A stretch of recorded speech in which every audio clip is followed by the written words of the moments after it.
What's going on, everybody? It's Durka from Whataweeb, and today, we got a little something different. We're going back, something we used to do a little bit more of, some Danmemo news.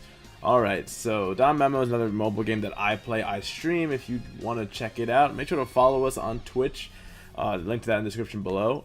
But if you guys didn't know, the JP anniversary is coming up, and the Global is getting some perks from that as well. So it's kind of broken up into three parts: the Grand Eve event, part 2 and part 3, which we don't know too much about. So the live stream this morning actually went into a lot of detail, and shout out to Leon for pretty much translating everything important from there. So we're just going to discuss what's going on. So right now we're going to get some new servants. These servants, though, are not going to be time limited. Yes, they're going to be added to the pool forever, and people are saying this is a trap, but let's go a little bit into detail of these servants before we make such bold accusations, shall we? Alright, first we got Finn. Finn is probably, like, not, I won't say he's the best, but he's definitely one of the best units in this batch.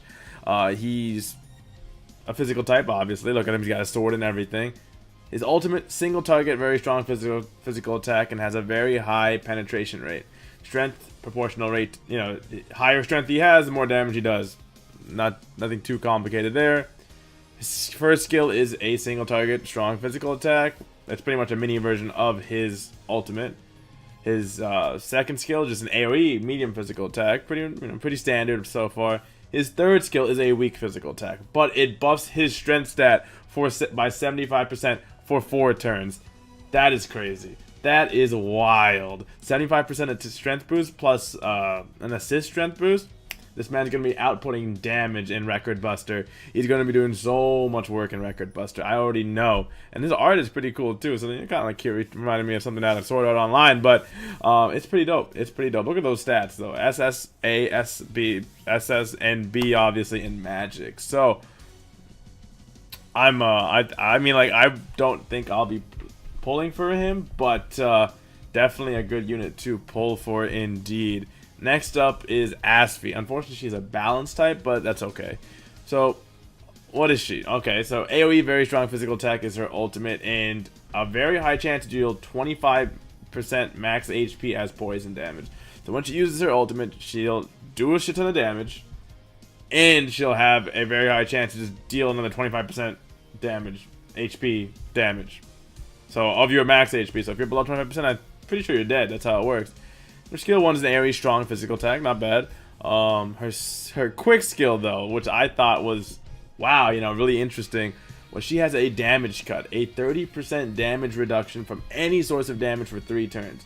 I could see that also being useful in Record Buster if it goes outside of, let's say it's Otar's, every 4 turns pretty much he uses his special attack. If that also reduces that damage, that's really good.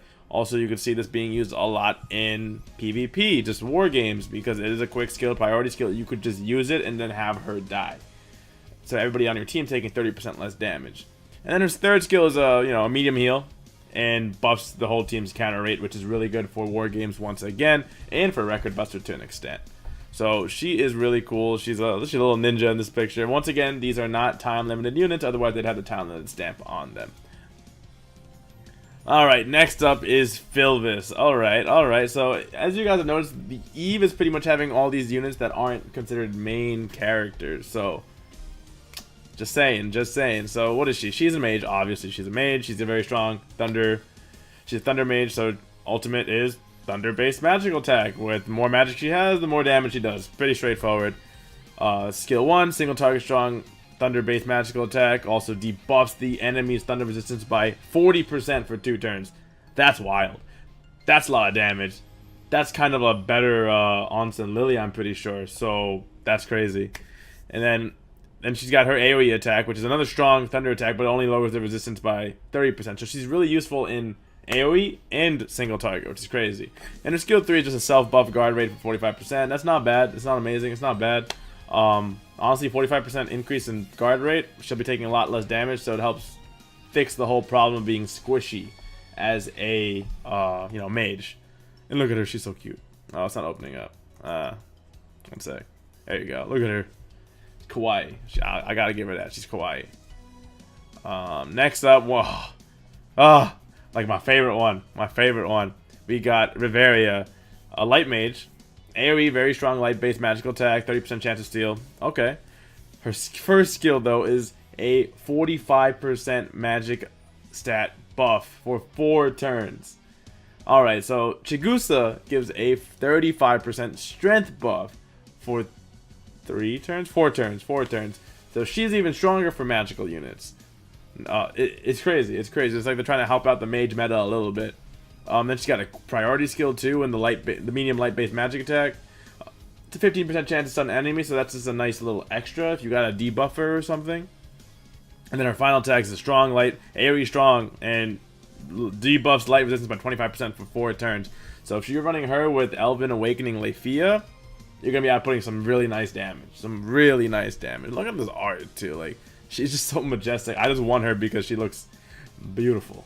And I love Riveria, so that doesn't help. And then, so this is gonna be a farmable unit. Sakti, she's part of the Ganesha family. She's actually also like one of my favorite design characters too. I wish maybe she was a 4-star. There was a cooler person for her, but she's kind of just a mini Finn if you think about it. Skill 1, strong for AoE, strong physical damage, strength proportional to the rate of damage, blah blah blah.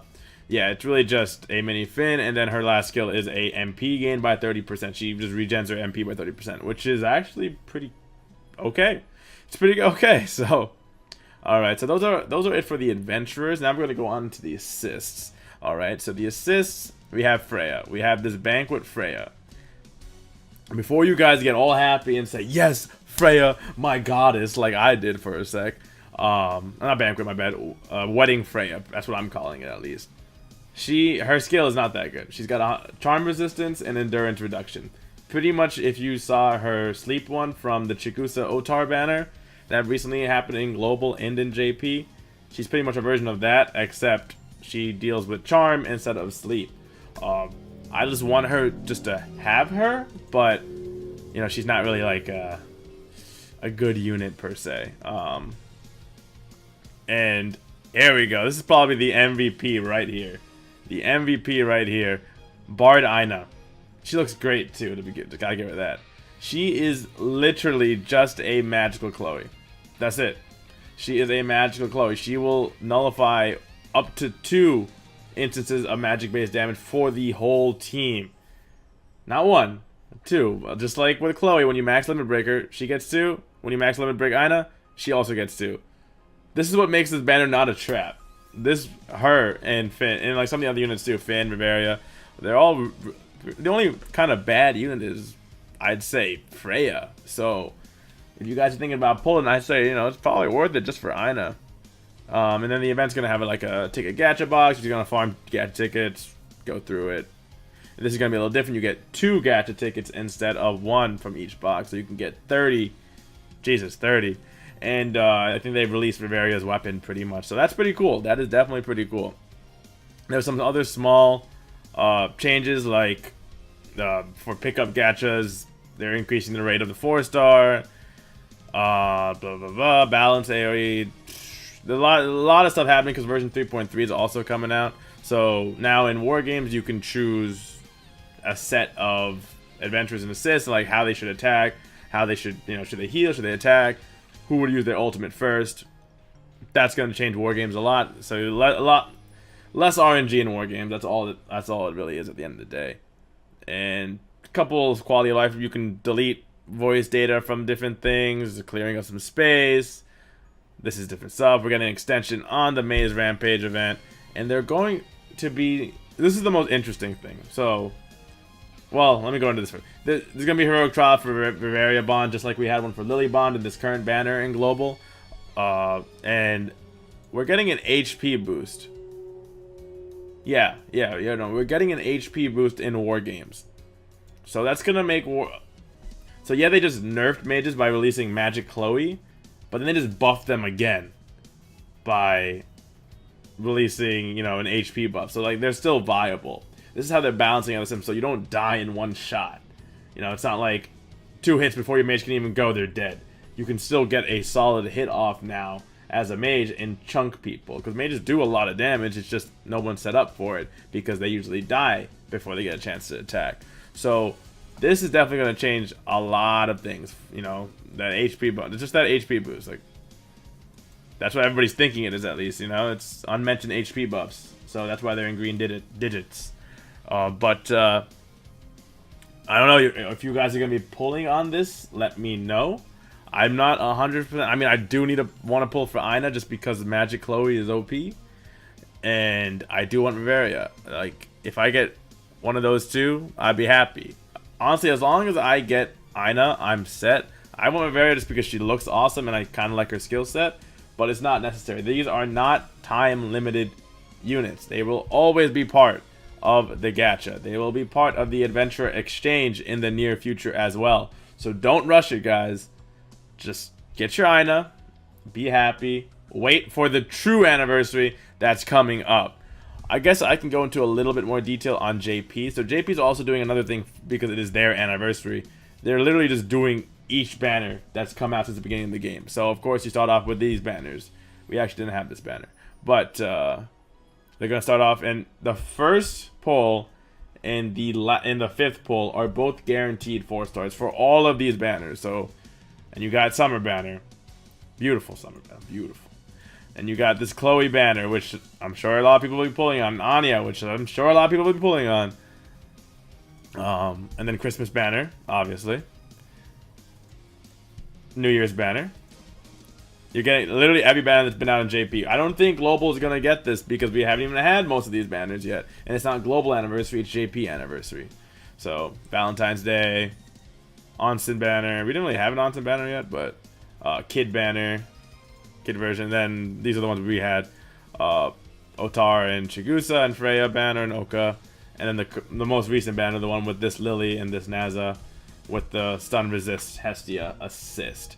So yeah, you know, I just wanted to give you guys a quick, quick little reminders, update. Some of you might not know. If you're on the Discord, a lot of information is on there. So yeah, I hope this helped you guys out a little bit. And if it did, then like, comment, subscribe to become a weeb today. Check us out on Twitch if you want to see Don Machi content. I might be trying to add that to the channel soon. Not sure, but it can happen. So yeah, this has been Durka, and sayonara.